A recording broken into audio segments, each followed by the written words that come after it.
Yeah, I know. It's back up in the air again. But we never actually bolted it to the chassis, so technically it's not officially down yet, right? And once it's down, I don't want to pick it up again. So I had to do a little more trimming up here. We had to take this corner out so that we can get it to sit all the way flat down on the chassis. Because the frame curves in right here, part of the firewall here in the corner was in the way. It was only sitting up off the frame maybe half an inch up here in the front corner, but I want it down flat so that it's parallel with the frame, the floor anyways. Because of what we're doing, we're going to end up attaching the body to the frame permanently with roll bar and piping and different things like that. So once it's down, and once it's attached to the frame, it's attached. Now, cutting this corner off means the bottom mount for the fender is gone, no longer existing here. So we'll have to probably weld a piece of angle or something down here to bolt the bottom of the front fender to. Not a big deal. We're fabricating anyway.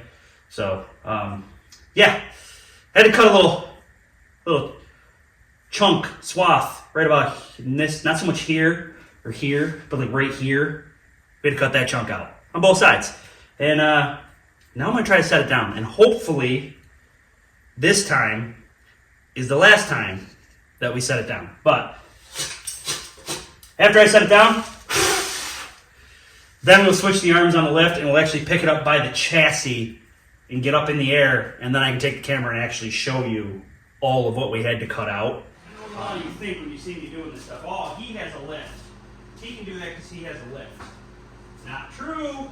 I do have a lift, but you can do this. You're on YouTube right now. You're watching me. I want you to look up another YouTuber. The channel is Casey's Customs. When it comes to body swaps, he does a lot of them, and he tries to do it on a budget. So for you guys that watch this stuff and you're thinking, man, I'd love to build something like that, but I can't afford it, and it's too expensive, and you can do this. Casey's got an old farm A-frame that he uses to pick the bodies up with some chain falls and stuff. I've seen guys use trees. You can build A-frames out of wood, 4x4s or whatever, and you grab a chain fall, come along. You can do this. I didn't say it's always the safest things, but you can. You don't need to have a lift. Casey doesn't have a lift. He works in a garage probably a lot like this one, but with low ceilings. I'd say his garage is probably smaller than this one, actually. It's probably smaller, and it's got low ceilings. He doesn't have a lift. He's always laying on the ground doing stuff. But go check out Casey's page. He does some really cool body swaps. He just did a 50 or 51 Chevy on a Blazer chassis. So like a GMC Jimmy, Chevy Blazer, 90s, all-wheel drive Blazer, okay, with the 4.3 in it. He left the 4.3 in it. He cut the Blazer right at the firewall, kept the dash and everything, and then set this 50s Chevy coupe, I think it was a coupe, body over that chassis. And then all he did was throw a turbo on the 4.3. Left all the Blazer running gear. So it looks like a 50 Chevy, but it's Blazer underneath. I think he did it for like $3,500 or something like that. So you guys can do this. You just got to put your mind to it and stick with the project, stay on it. I know I make it look easy with my lift, like I'm fancy or something. This is a $2,000 lift. It's a cheap lift when it comes to the world of lifts. And once in a, if you have a shop with concrete thick enough, you watch Marketplace, you can get used lifts for less than $2,000, sometimes less than $1,000. But you got to have at least 4 to 6 inches of thick concrete to bolt it to. So I mean, this one's short. I think the 9.5 feet or something. I can't remember exactly. Is the lift on this? This is a short one because my ceilings. I put scissor trusses in on purpose to give me a little bit more height, but you don't need this stuff. You can do it without. My dad doesn't have a lift at his house, and I've seen him take the cab off of trucks with the kids' swing set, A-frame swing set that we made. Yeah, I've seen him use that with a chain fall to pick up truck cabs. Yeah, just use your head. You guys can do this. You can do this stuff. Oh, look, Flintstones. Anyways, if you look up in here. Is that sitting on there? Oh, it is. That's what's holding us up right now. Just a little tiny bit that's holding us up. That's all right, we can whack that with a hammer. Bend that up a little bit, and then we'll be good to go. But we're just barely up off. You see under here, it should be sitting flat, and it's kind of chilling up in the air a little bit, but we can get in there and give that a little whack with a sledgehammer or something, and it's probably the same thing on this side, right? Yep, sitting right on it. Sitting right on it. Maybe a sledgehammer whack's not gonna work. We might have to lift it back up. I really don't want to lift it back up. Maybe I'll just jack it up with a jack and nip it or something. She's just barely up in the air. It's just like I take like a tiny little sliver out of it. I mean, it's just fingers width about what I gotta take out of it. That figures. It's not that big a deal to pick it back up. I'll just mark it and nip that chunk off. Hey, I gotta be difficult. Why you gotta be difficult? So as you can see, the inner rocker is coming down here, and it's pretty much closing this frame rail off in here. We won't be able to get our fingers in there, which if we want to run fuel lines or brake lines in there, that could be a problem. But we'll just run them out here, like this one. That's an old fuel line. We'll just run the brake lines in here. Not that big a deal. They would normally run back here in the frame. Which there's a hanger right there. Technically, we could probably still get in there if we wanted to. Anyways, you come back here, and you can see that we cut a big chunk out here to make this work. And this is back of the frame or body floor. Back of the floor is kind of sitting on here a little bit. Not that big a deal. Same thing on this side. We hacked it out to fit. You can see I cut my cut's pretty tight there. I mean, that's pretty good for eyeballing. I mean, just kind of winging it as we go. We had to cut all that out of there. And if you look at the back section of floor here, where it curls up, I'm almost thinking that may have been able to stay. If we had cut it right at the line there, I think that whole piece, back section of floor there, I think that probably could have stayed. I think it would have cleared this stuff. Probably would have looked really nice in there, actually. Hindsight's 20/20.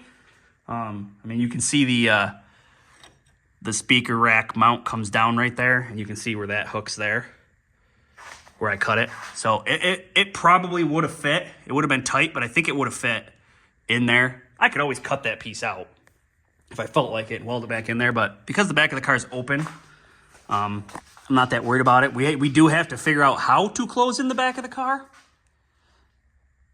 So maybe the best option is for me to try to fit that piece back in there, cut that out, and because that might make a good point to attach to try to close this back section up. We are going to have to build some type of rear enclosure for up there. We don't want to just be open to the environment in the cabin there. But we're going to put a roll bar up in there and attach it to the frame. And then we'll attach the body to the roll bar, etc., etc., and get that up in there. If we come over here, you can see that wheel well is pretty well centered in there. This is the front rim, not the back rim. This one's the back rim. But as you can see, whoa, I almost tripped. You see, it's pretty well centered in there. We're moving that quarter panel out, so I mean we can move it forward and backwards if we have to. Yeah,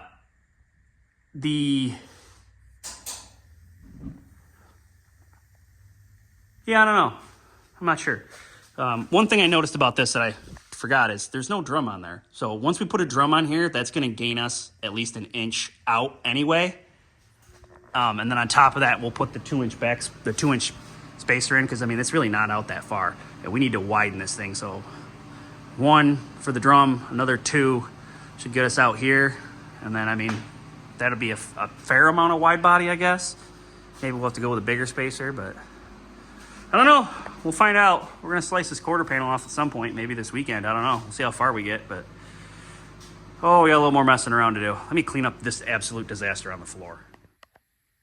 All right, I kind of just threw this fender on here just for visuals. As cool as that wide tire looks in the front, that's not really sticking out far enough for us to widen this fender very much. So we're gonna have to put a 2-inch spacer on that, get that out a little bit further, which isn't a big deal. What you're seeing back there is I put a drum on it and I put the 2-inch spacer on. I'm on the fence if it's wide enough. I don't know. I'm having a hard time here. Let me grab my tape measure. I mean, that's factory. There's a little tiny tire over there. So, I mean, it's wider. It's definitely wider. I just don't know if it's wide enough. We're definitely going to put the 2-inch spacer up here to get this tire out. I think 2 inches is perfect up here. Because right now, we don't really have to widen the fender much for that front one. I mean, other than it'll hit down there turning because it's so wide. So we obviously have to widen the back of it out. But yeah, I don't know. 2 inches. You guys bleep bloop down below there. Give me some comments. Tell me what you think. 2 inches up front. Maybe we just need like a 1 inch or 1.5 inches or something. You know, maybe we don't need to really widen the front too much. Maybe we could just slice it and tip it out for clearance. Oh, you guys let me know about that. On the back here, I don't know that that's wide enough. So right now, in order to clear, we would have to widen the rear quarter panel about 4 inches, 3.5 to 4 to clear the tire. So I guess imagine that was 4 inches wider up top there. I don't know. That's a 2-inch spacer. I know they make 2.5. I don't know if they make 3. We had 2s and 2.5s on that S10 rally truck that I built. So I know they have them. I just don't. I don't know. The back of the car needs to be pretty wide to get the look we're going for. And then on the front here, I mean, we could just tip the back of the fender out. I feel like we still need to bring this out a little bit too. I think well, I guess if we do slice it, we can slice it all the way to the edge and then just tip it. And it's going to bring the front out some. It's going to bring the back out a lot. I don't know, maybe just like a 1 inch or 1.5 up front. Maybe we go to a 2.5 in the back. But if we go to a 2.5 in the back, then I have these 2 inchers that I can bring up here. Oh, I don't know, that's tough. That's tough, I don't know. I almost think we need to go wider in the back. I mean, it's out there pretty far, but I think we got to go wider. I think we're going to get the 2.5s, maybe 3s for the back, and then we'll use these 2 inchers from the back up here to get this one out a little bit further. Man, let me step back so you can actually see this. We got parts of crap laying everywhere. You can't really see it because of the lift, but it's pretty cool. And you can see that fender, it's sticking out just a hair on the bottom because of the mount is touching the frame rail. But you can see that the frame isn't really visible that much down there. I wouldn't say that frame sticks down any lower than it did on the Malibu once you put the rocker back on here. So, I don't know, you can see the ride height's pretty high though. But again, there's no motor in this car. There's no front end on this car. So once the suspension settles down, it really might not be that bad. You know, and then the back of the car, I mean, we cut everything out of there. This is a lot of area. I don't really like how tall this is. And since we got to bring this quarter panel out and up, I think we're just going to come out. And then I think I'm going to slice it here and just raise the top. And then we'll fill in the gap. Because I don't really want to raise this wheel well any. Yeah, I definitely don't want to raise that wheel well any. So we definitely got to... Yeah, we definitely got to... I don't know. Once we put the fuel cell back here... And I think we're not going to put a motor back here. It's not real in the movie anyway. I know it looks cool, but I think we're going to put I got a big 22-gallon fuel cell. We're going to put the 22-gallon fuel cell up here in the back. And then I think we're going to put a spare tire at an angle, kind of like an off-road truck, back here inside that tubing structure that we build to take up that space. Because all this is going away. That's all going out of there. Once we get some bracing inside there to hold everything, we're going to open the back of this all the way up. But that's even more weight not on this rear end. So, We might have to get some spring. We might have to do some spring stuff here to modify it. Or maybe we need to put a bigger tire back here and just run these ones up front. Might have to beef up and go to a fatter tire, taller tire to fill that wheel well. You know, now that I'm looking at this, I almost think this chassis, the body might have to go back a little bit more on the chassis. That looks fairly centered, but I think we need to go back a little bit, maybe like an inch. I don't really want to pick the body up again, but I feel like that needs to go back a hair. It's got to go back more, because technically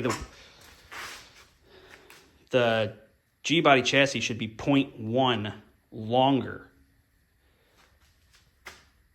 and that wheel definitely looks like it's back further in the wheel well than it's supposed to be. Huh. I mean, we're gonna move quarter panels and fenders anyway, so it's not that big a deal, but yeah, that definitely looks like it's back too far, doesn't it? We might have to try to slide this body back a little, which isn't that big a deal. It's just a matter of cutting a little more out right there so we can slide back. Not a big deal. We can definitely, it actually looks like it could slide back a little bit further if I picked it up and wiggled it. Maybe I just need to drag it back a little bit. Maybe that's it. Maybe that's all we need to do. But that's not a big deal. I kind of wanted to see where these wheels were going to land. I think I'm going to have to order some stuff. I'm going to have to order some stuff. Maybe I should throw the other 2-inch spacer on the front here so we can see what it looks like. Let me show you these spacers, because I know what some of you were thinking. Brad, I read on a forum that wheel spacers were dangerous. They're dangerous. You shouldn't use them.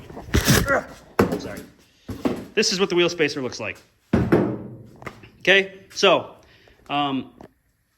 if you're spacing your wheels a small amounts, they make some like this that don't have studs, that are just like a big washer with holes in it.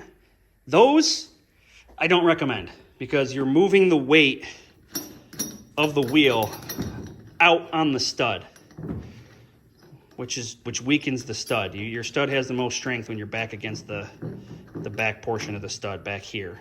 Your shear strength is a lot higher. So basically with this, you've got these 4 holes here, or sorry, 5 holes. Blah. 5 holes. Those bolt up to your hub, whether it be front or rear, doesn't matter. These are also really tight to the center. They call that hub centric. I actually had to open it just a hair to get it over the rear axles. I imagine the front's probably not going to be much different. Anyways, think of this as an addition to your wheel, not an addition to your hub. Because this pattern bolts to the wheel, and then, well, technically this bolts to the hub, then your wheel, you can't do it the other way, but you got to think of it the other way, as this being part of the wheel, not part of the hub. Because your lug mounting point in here is no different than if it was the wheel.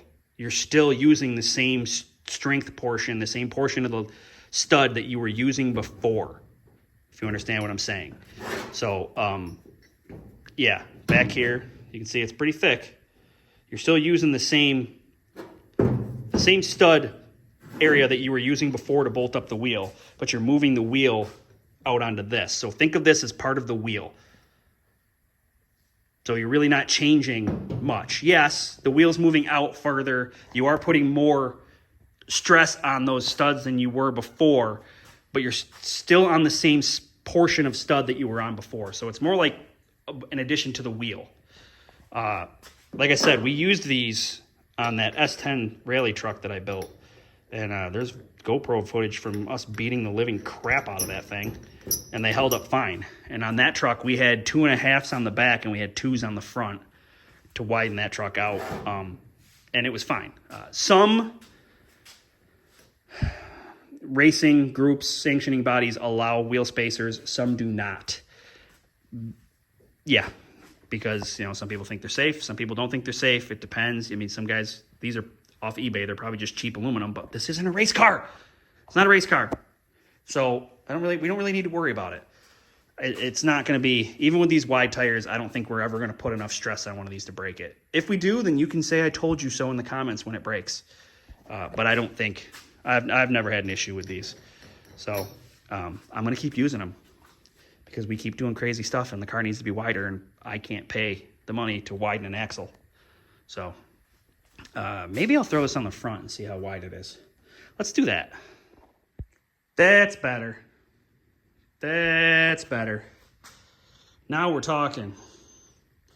We got that bad boy out there now. So we can widen this fender 2 inches at least, which will give us the look we want in the front, I think. Anyway, I like the curve here, so we're gonna have to cut behind this curve. We'll have to cut back here.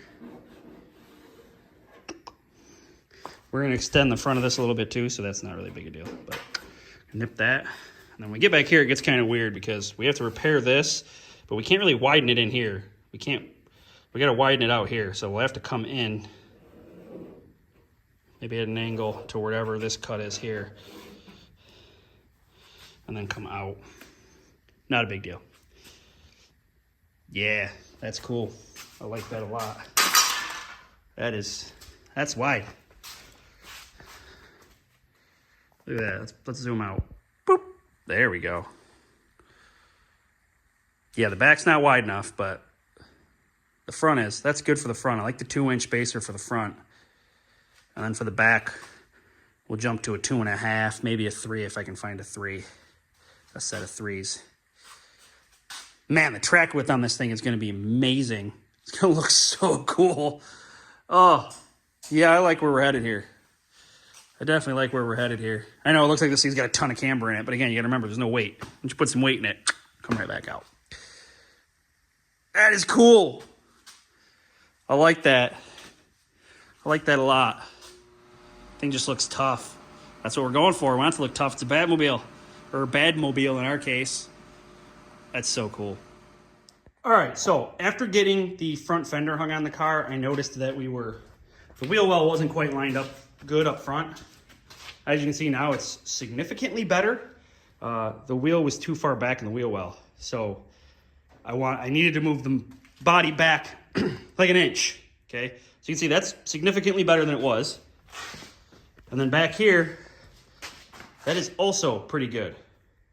Quite good, actually. I mean, it looks a little close in the front, but we're taking this quarter panel off, remember? But I really wanted to show you this back area because I eyeballed it when I cut it. Do you see how nice those cuts are to the frame? I eyeballed it. Look at that. Man. So clean.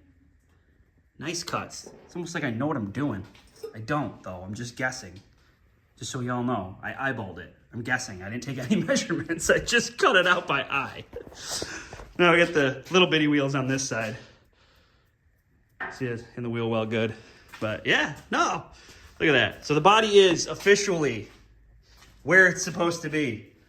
So if I want to bolt it down now, I can do that because this is where it's staying. We are home now.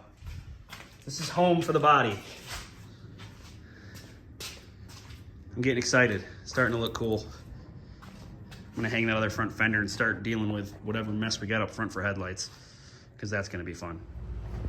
So we got the core support in here, and I'm actually pretty surprised. Without the body mounts in it, it almost slid in. This is in the way. That doesn't belong there. It almost, like it was so, with the body mount on it, it lined right up with that hole. But it was just a little bit too high, and it was leaving a big gap at the bottom of the fender, so I cut it out of there, the body mount. But let's say you wanted to use this chassis. This is not a big deal. I mean, you could weld a piece of angle iron on here and make a mount really easy. So getting the core support on, cake work, not a problem. However, this headlight bezel attachment thing would be a lot more work if you wanted to do this. I say a lot more, but not really. I think you could probably cut these brackets and figure out a way to attach it right to the front of the frame rail, and make it work. I don't know about the bumper and everything. A lot of the stuff attaches to different things down there. You'd have to do a little bit of fabrication if you wanted to keep the front end the same as the Firebird. We're not doing that, so it doesn't matter. I'm actually going to cut this thing all up because I don't really need it. The hood latch is there, and the rest of that is just structure basically to hold that front grille piece that we aren't using. But we do want the dual headlights. We talked about that before. So I'm going to hack this thing up. I'm going to get these brackets off of here. And then I'm probably going to actually slice the center right out of this because we don't need it, like I said. And then this cup thing right here actually mounts to these things that go in here. It mounts through this hole where my finger is. So I will probably figure out how to mount that through that hole. I'm going to have to use a spacer or something. I had a big mount, like a rubber mount to it, which I don't really understand why, but it did.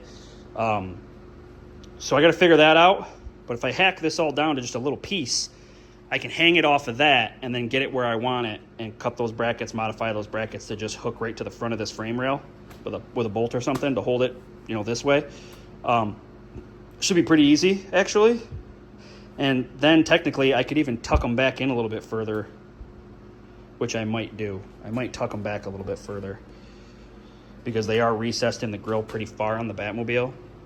I am going to have to figure out a way to do the front grill area of the Batmobile so that we can access the bulbs. I'm not sure how to do that, but cutting the center out of this is going to be a big part of that because we'll be able to stick our arm right down in there probably to get to the light bulbs. I'm not sure how we're doing that yet. If I do it the way I'm thinking about doing it, we could just take the bolts out and take the whole headlight bracket out to change the bulbs and then put it back in. Yeah, this could actually work really, really well. Man, sometimes talking it out with you guys is all I need.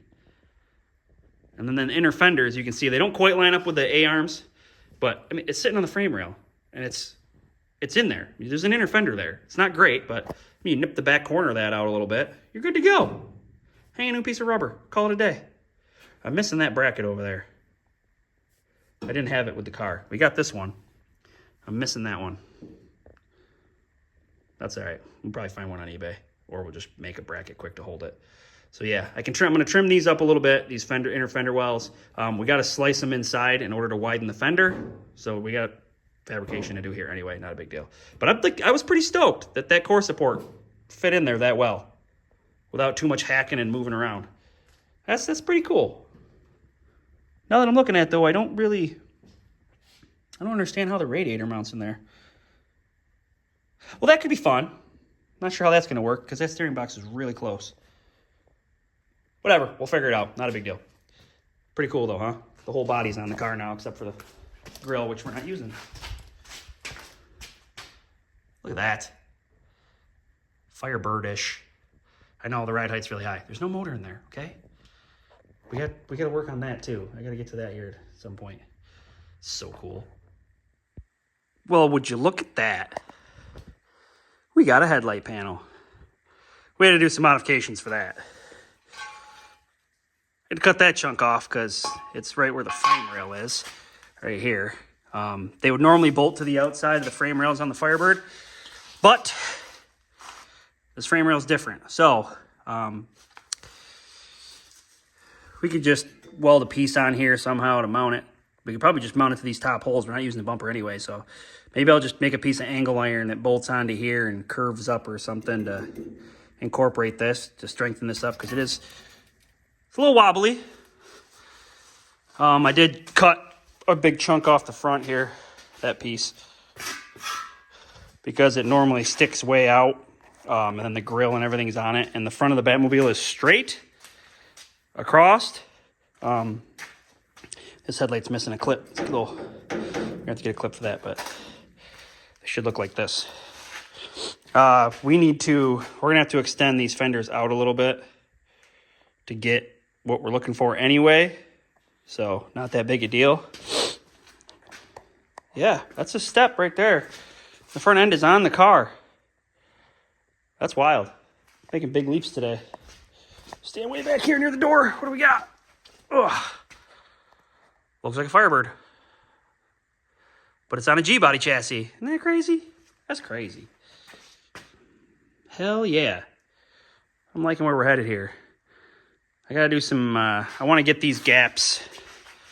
I mean, it doesn't look bad, but I want to get this gap figured out right where we want it, so the front end's up and down correctly. And then maybe we'll figure out a way to fasten the front to this. Probably just like I said, probably weld a piece of angle iron in there and bolt it right through that hole because it's there. And lock this down once I figure out, you know, what the body lines are gonna look like.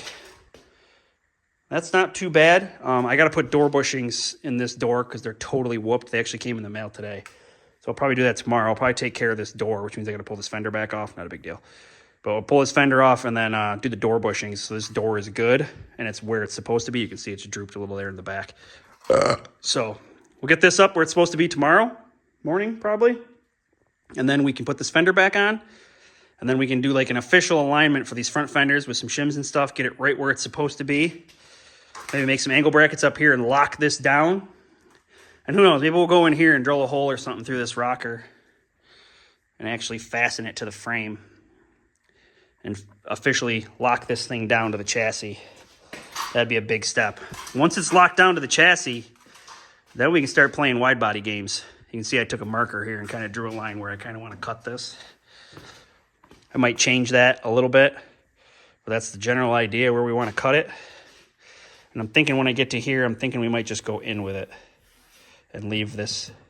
We're gonna end up cutting all this stuff out, but I think I want to leave this much panel attached to this back here because we gotta do a little curl up anyway. And from here, maybe we'll just come straight across like this and then forward. I don't know, we'll figure it out, but we're gonna end up having to slice it across underneath that curve to get what we're looking for. Because I want to bring this curve, this here, up to the same height as this. But, you know, my pet peeve about the Batmobile is that the back's really cool, the front's cool with the hood and everything, but then the side of the car is just like this big flat panel with no real accent lines or body lines or anything. So I think we're going to try to keep the gills. We're going to try to keep the gills, I think, just to give it a little bit of character on the side of the car. We've got this split body line here too. Not split, but this body line that goes all the way down the door into the front fender. I think we're going to try to keep that too. Incorporating it into the panel that has to go here might be kind of fun, because if you remember, this is wide, and then it has to morph its way back into the door. So the door handle is going to be an issue. We know that. And then this is at an angle where it matches to where this quarter panel ends up meeting the door. So we're going to have to figure out how to incorporate this body line into that piece of panel that we attach, which shouldn't be that big a deal. You can probably just lay it on the floor on a 2x4 and bend it. But just a little, I want to leave some character to the side of the car. I'd like to keep the wheel well. On the Batmobile, it's just flat, big flat panel. I don't know. To me, it takes away from the car, the look of the car. So we're going to try to keep the lip, the wheel lip. We're going to try to keep the gills. We pull this quarter panel out to do what we're trying to do here. And then once we get the roll bar in and we start doing the back piping, there's actually a pipe that comes out of this down at an angle into the top of the quarter panel that we're going to have to figure out as well. That I'm not as worried about. That shouldn't be that hard to figure out, you know, short of having to deal with that structure internally. But we can hack that out. Even if I got to go get the plasma cutter to cut a nice round hole. It is what it is. We are making some serious headway over here. This is pretty sweet. I'm digging it. I'm digging it. That is so cool. Yeah. That's awesome. All right. Try again in the morning. Good morning. As you can see, the fender's off the car. And that's because we got to do door bushings on this side of the car. They're pretty bad. This door, all droopy droop. So, luckily, on this car, the hinges unbolt from both pieces, the cowl and the door. In a lot of applications, they only unbolt from one or the other. They're actually welded to one piece. So this is actually really nice. This works out in our favor. I can, with the fender off, I should be able to keep the door closed and not have to lift it off of there by myself. I can take the top, I should be able to take the top hinge out, rebuild it, and put it back in. We got this little kit here off of eBay. I think it was like 30 bucks. New pins, new bushings. So this shouldn't be too bad, but let's see how it goes. Oh, I already got one bolt out. I was able to get the gun on the top one, but can't get the gun on the bottom one.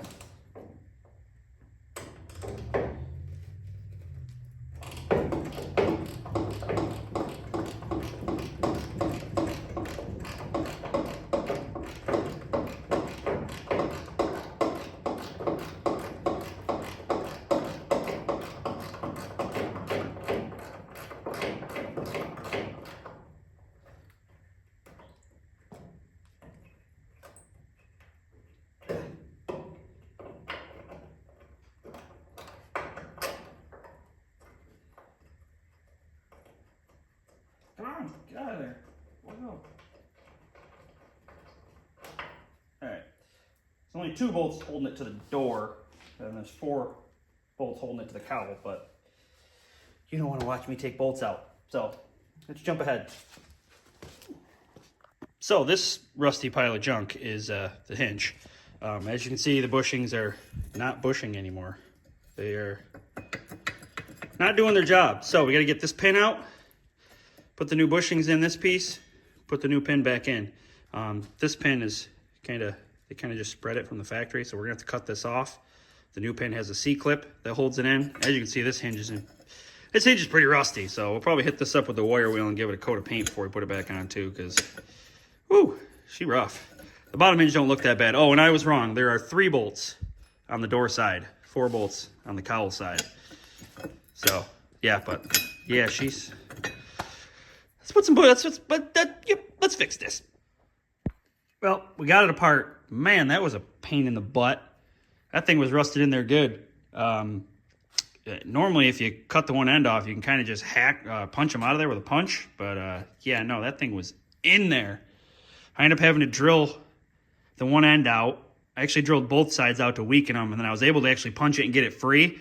But then it wouldn't come all the way out. Once it got over to the other side, it kind of stopped, and I ended up having to cut it off and punch the little piece back into the middle to get it out of there. But it's apart. So this new kit here, these little bronze, bronze, whatever you want to do, they actually fit in here pretty easily. The kit comes with 2 of these. It comes with enough brass ones to do all of them, so I'm a little confused what these are for. The only thing I can figure is that they're probably for if one of these holes gets wobbled out, it's a little bit bigger. You can drive one of these, you can drill it out, drive one of those in there to replace it, to repair the damage.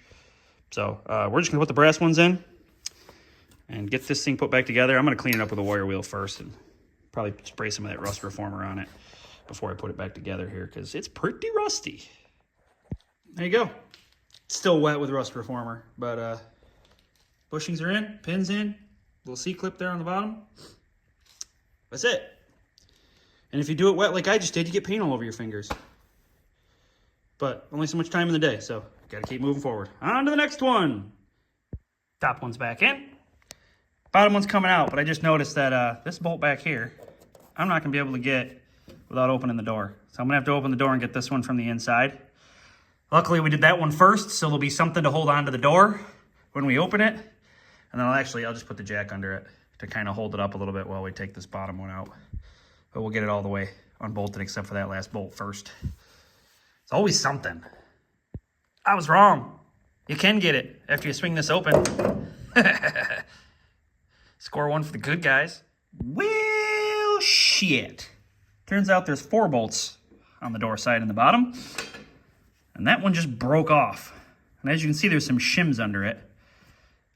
It looks like they tried to shim this door as the bushings went bad to get it to stay up.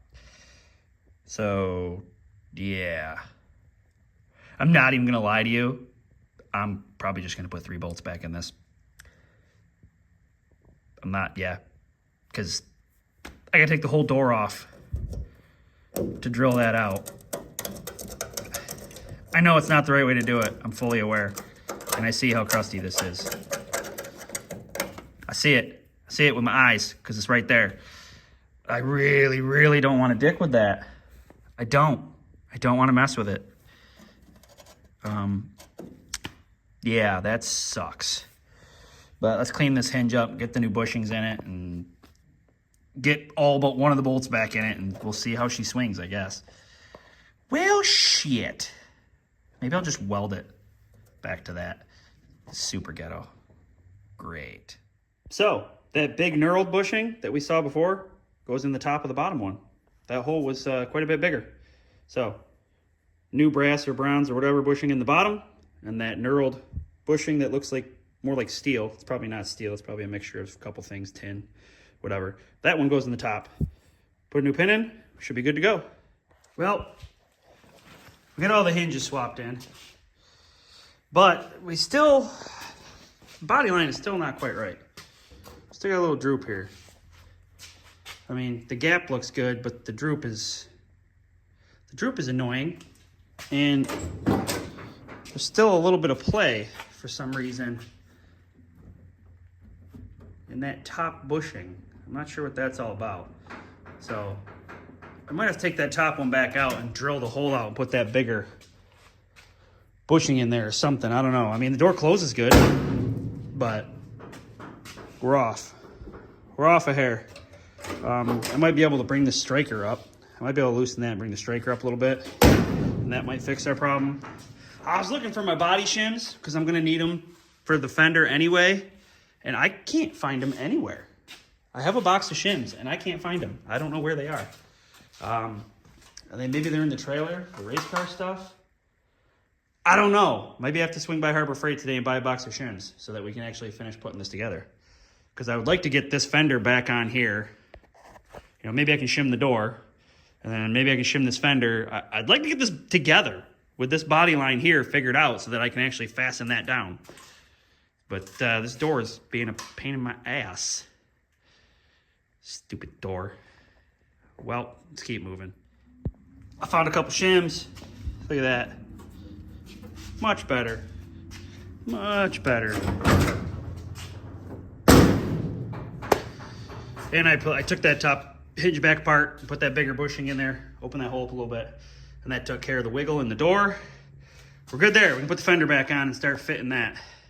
So much fun. All right, guys and girls.